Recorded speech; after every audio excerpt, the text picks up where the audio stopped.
दोस्तों, मैं आरिफ खान एक बार फिर क्राइम एक्सप्रेस न्यूज़ रूम से आपके सामने नए मुद्दों और ताज़ा खबरों के साथ।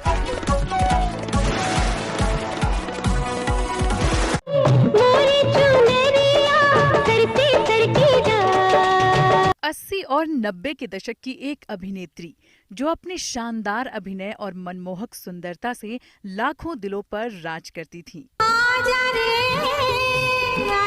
ओ मेरे दिल पर आजा फिर से। जिनकी मासूमियत और लंबे बालों की दुनिया दीवानी थी। तेरे देखी तू जाने मैं अपने देखी जानू मैं तुझ पे मर। जो अपनी खूबसूरती और टैलेंट के बल पर महज 16 साल की उम्र में ही मिस इंडिया यंग चुन ली गई थी। तू है वही दिल ने जिसे अपना कहा तू है जहां। लेकिन क्या आप जानते हैं कि इन्होंने ही बॉलीवुड में मेकअप वैन की शुरुआत की थी और इनकी कंपनी वैनिटी के नाम पर ही इस वैन को वैनिटी वैन कहा जाता है। गीतों से सरगम कलियों से शबनम दूर रहे तो दूर रहे। क्या आपको पता है कि इस अभिनेत्री के प्रेम प्रसंग अभिनेताओं से नहीं बल्कि जाने माने निर्माताओं और निर्देशकों से रहे हैं। सलमा को मिल गया बलमा सलमा हमको छोड़ चली। ओए 17 बरस। क्या आप यकीन करेंगे कि इन्होंने अपने बेवफा पति को सबक सिखाने के लिए खुद ऐसा कदम उठाया कि इनकी शादीशुदा जिंदगी बर्बाद हो गई। रब मुझे माफ करे मेरा इंसान राधा बनू रे तू जो कहे तो। दोस्तों, उन्हें नूरी कहा जाए या महिवाल की सोहनी जी, अब तो आप लोग जान ही गए होंगे कि आज हम बात कर रहे हैं सुनहरे पर्दे की उस एक्ट्रेस की जिन्हें हम पूनम ढिल्लों के नाम से जानते हैं। चल उड़ाया मैंने चले पूरवाई काजल। हम उनके जीवन की घटनाओं के बारे में चर्चा करें उससे पहले हम जानते हैं कि कौन थी पूनम और कैसे उनका फिल्मों में आना हुआ। आग लगे मन में जब आने बरसे हाय ऐसे में आजा। पूनम ढिल्लों का जन्म 18 अप्रैल 1962 को उत्तर प्रदेश के कानपुर जिले में हुआ था। उनके पिता का नाम अमरीक सिंह था जो कि एक एरोनॉटिक्स इंजीनियर थे और मां का नाम गुरचरण कौर था जो कि एक स्कूल में प्रिंसिपल थी। पूनम की बहन का नाम रिश्मा ढिल्लों है जो कि एक डॉक्टर हैं और भाई का नाम बलजिंदर सिंह ढिल्लों था, वो भी एक डॉक्टर थे। वो अब इस दुनिया में नहीं हैं। पूनम ने अपनी शुरुआती शिक्षा चंडीगढ़ के कार्मेल कॉन्वेंट स्कूल से प्राप्त की थी तथा आगे की पढ़ाई पंजाब विश्वविद्यालय चंडीगढ़ से की, जहां से उन्होंने बीए की डिग्री राजनीतिक विज्ञान और अर्थशास्त्र में हासिल की।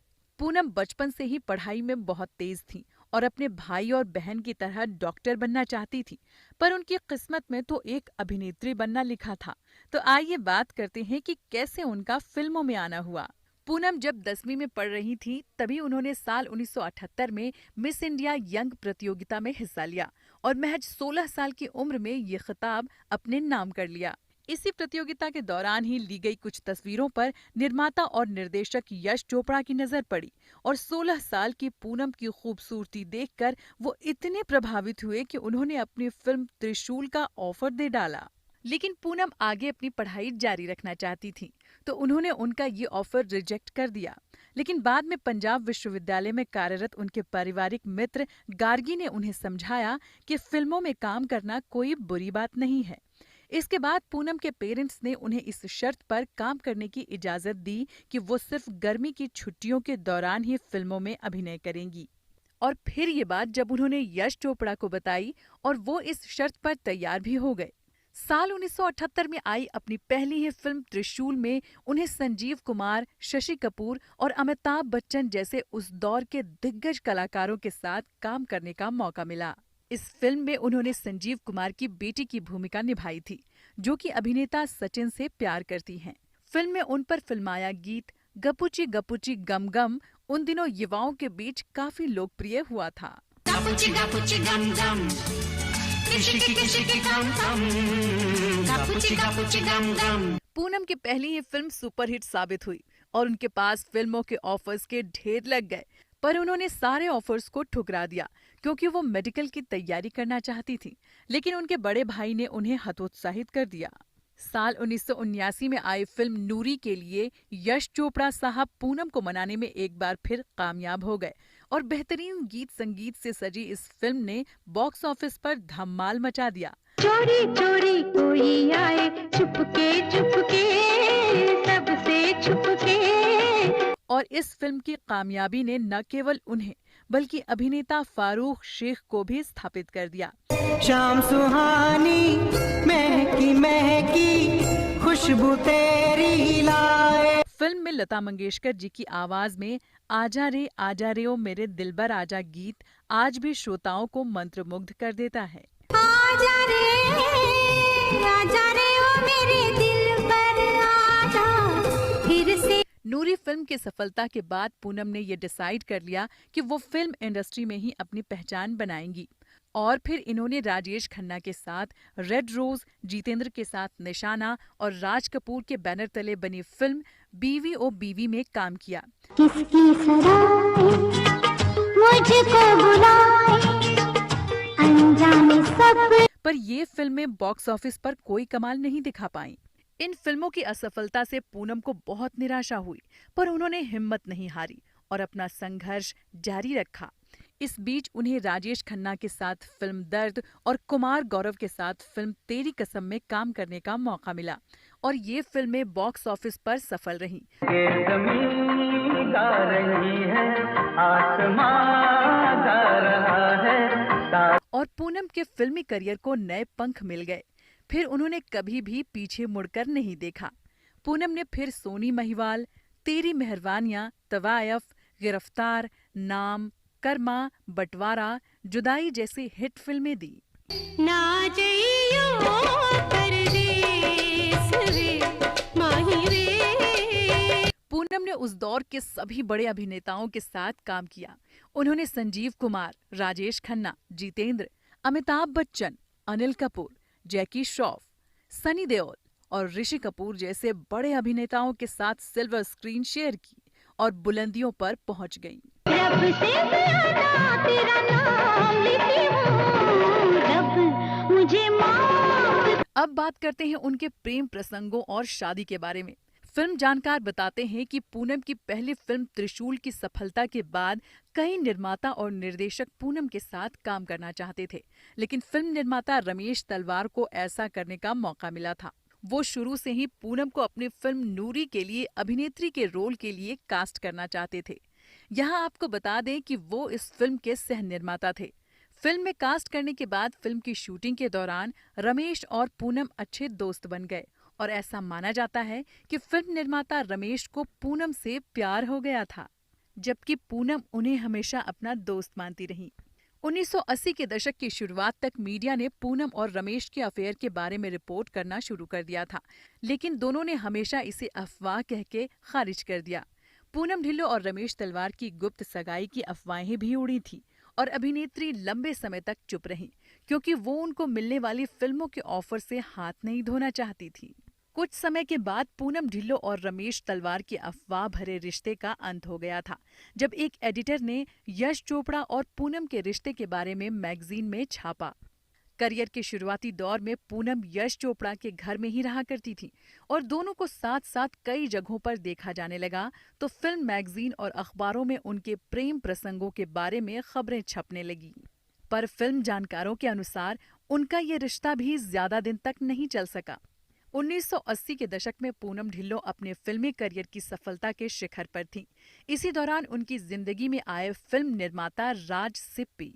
राज और पूनम की मुलाकात एक फिल्म की शूटिंग के दौरान हुई थी।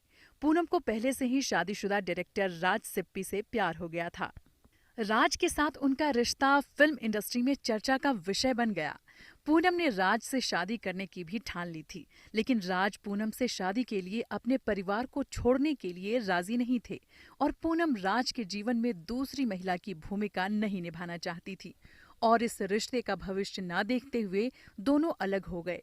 इस रिश्ते के टूटने से पूनम महीनों तक परेशान रही थी। साल 1988 पूनम के लिए सबसे मुश्किल भरा गुजरा। राज और उनकी प्रेम कहानी के अंत के कुछ महीनों बाद ही उन्होंने अपने पिता को खो दिया था और इस तरह वो गमों में डूब गई थीं। इसी साल उनकी मुलाकात फिल्म निर्माता अशोक ठकेरिया से हुई थी। अशोक ने दिल, बेटा, राजा, मस्ती और मन जैसी कई सफल फिल्मों का निर्माण किया है। पूनम ढिल्लों की मुलाकात अशोक ठकेरिया से एक कॉमन फ्रेंड उमेश मेहरा के जरिए हुई थी, जिन्होंने उस साल दोनों को अपने फार्म हाउस पर होली मनाने के लिए आमंत्रित किया था। फार्म हाउस पर वो अपने पिता को खोने के गम में एक कोने में बैठी हुई शोक मना रही थी और तभी अशोक ठकेरिया की नजर उनके ऊपर पड़ी और पूनम की खूबसूरती देखकर उन्हें पहली नजर में ही उनसे प्यार हो गया। अपने पिता की मौत का शोक मना रही पूनम को खुश करने के लिए उन्होंने उन पर एक बाल्टी पानी फेंक दिया। वो इनकी हरकत के बारे में सोचकर अपने पिता के गम को भूल गईं, जो कि अशोक ठकेरिया चाहते थे। पूनम को अशोक के संवेदनशील वाला व्यक्तित्व बहुत पसंद आया और इस प्रकार दोनों की वो पहली मुलाकात हुई थी। अपनी पहली ही मुलाकात के बाद से अशोक ने लगभग रोज पूनम को फूल भेजना शुरू कर दिया और वो भी तब तक जब तक कि उन्होंने उनके विवाह के प्रस्ताव को स्वीकार नहीं कर लिया। पूनम ढिल्लों और अशोक ठकेरिया ने साल 1988 में शादी कर ली और इसके बाद उन्होंने फिल्मों में काम करना काफी कम कर दिया था। साल 1992 में प्रदर्शित फिल्म विरोधी के बाद पूनम ने फिल्मों से किनारा कर लिया। इस शादी से उन्हें 2 बच्चे हुए, बेटा अनमोल और बेटी पलोमा। अनमोल संजय लीला भंसाली की फिल्म ट्यूसडेज एंड सैटरडेज से फिल्म इंडस्ट्री में पदार्पण कर चुके हैं।